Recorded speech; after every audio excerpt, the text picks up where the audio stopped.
যারা আমাদের ওসমান হাদি ভাইকে হত্যা করেছে তাদের বিচারে বাংলার মাটিতে আমরা অবশ্যই নিশ্চিত করব। যদি এই সরকার সে বিচার নিশ্চিত করতে না পারে, যেই সরকারকে দিয়ে সে বিচার নিশ্চিত করানো সম্ভব, আমরা সেই সরকারকে রাষ্ট্র ক্ষমতায় বসাবো। শহীদ ওসমান হাদি ভাইয়ের হত্যাকারীদেরকে গ্রেফতার করা হয়েছে ভারতে। সংবাদ পেয়েছি ভারত থেকে, বাংলাদেশের পররাষ্ট্র মন্ত্রণালয় বলছে তারা নাকি এখন পর্যন্ত কোনো সংবাদ পান নাই। আমরা বলতে চাই বাংলাদেশের বর্তমান সরকারকে, আপনারা যদি আওয়ামী লীগের মতো নত জানু পররাষ্ট্রনীতি অবলম্বন করেন, আপনারা যদি শহীদ ওসমান হাদির হত্যাকারীদের বাংলাদেশের মধ্যে ফিরিয়ে এনে বিচার নিশ্চিত করতে না পারেন, বাংলাদেশের মানুষ কিন্তু আপনাদেরকে প্রত্যাখ্যান করবে। ঠিক একই সাথে আমরা বলতে চাই, শহীদ ওসমান হাদিকে যারা গুলি করেছিল তারা আসল খুনি নয়, যারা সেই গুলি করার, হত্যা করার ষড়যন্ত্র বাস্তবায়নকারী, পরিকল্পনাকারী, তারাই একমাত্র আসল খুনি।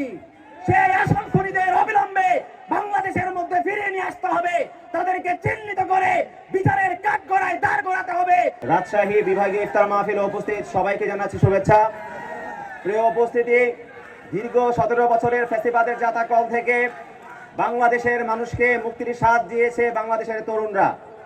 যেই তরুণরা বাংলাদেশের মানুষকে মুক্তির স্বাদ দিয়েছে, যেই তরুণরা বাংলাদেশকে গণতন্ত্রের পথে নিয়ে গিয়েছে, সেই তরুণরা যখন রাজনীতিতে শক্ত অবস্থান ব্যক্ত করেছে, তখন তাদের এই শক্ত অবস্থান থেকে সরিয়ে তাদেরকে রাজনীতি থেকে মাইনাস করা ষড়যন্ত্র বাস্তবায়ন করা হচ্ছে। প্রিয় উপস্থিতি, আজকে তরুণরা যখন দুর্নীতির বিরুদ্ধে কথা বলছে, তরুণরা যখন চাঁদাবাজির বিরুদ্ধে কথা বলছে, তরুণরা যখন সন্ত্রাসবাদের বিরুদ্ধে কথা বলছে, তখন তাদের বিরুদ্ধে মামলা দেয়া হচ্ছে।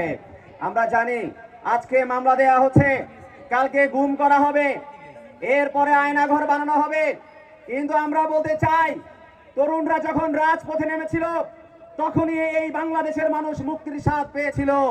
আপনারা দীর্ঘ 17 বছর অনেক আন্দোলন করেছেন, বিএনপি আন্দোলন করেছেন, জামাত আন্দোলন করেছেন, বাংলাদেশের প্রত্যেকটা ফ্যাসিবাদ বিরোধী রাজনৈতিক দল আন্দোলন করেছে, কিন্তু আন্দোলন কিন্তু সফল হয় নাই। যখন তরুণরা রাজপথে জীবন দিয়েছে, যখন তরুণরা রাজপথে রক্ত দিয়েছে, তখনই আমরা এই বাংলাদেশকে ফ্যাসিবাদের কবল থেকে মুক্ত করতে পেরেছি।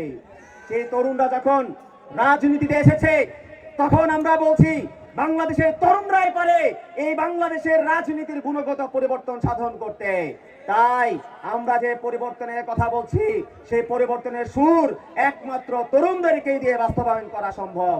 যারা আমাদের ভাইকে হত্যা করেছে, ওসমান হাদি ভাইকে হত্যা করেছে, তাদের বিচারে বাংলার মাটিতে আমরা অবশ্যই নিশ্চিত করব ইনশাআল্লাহ।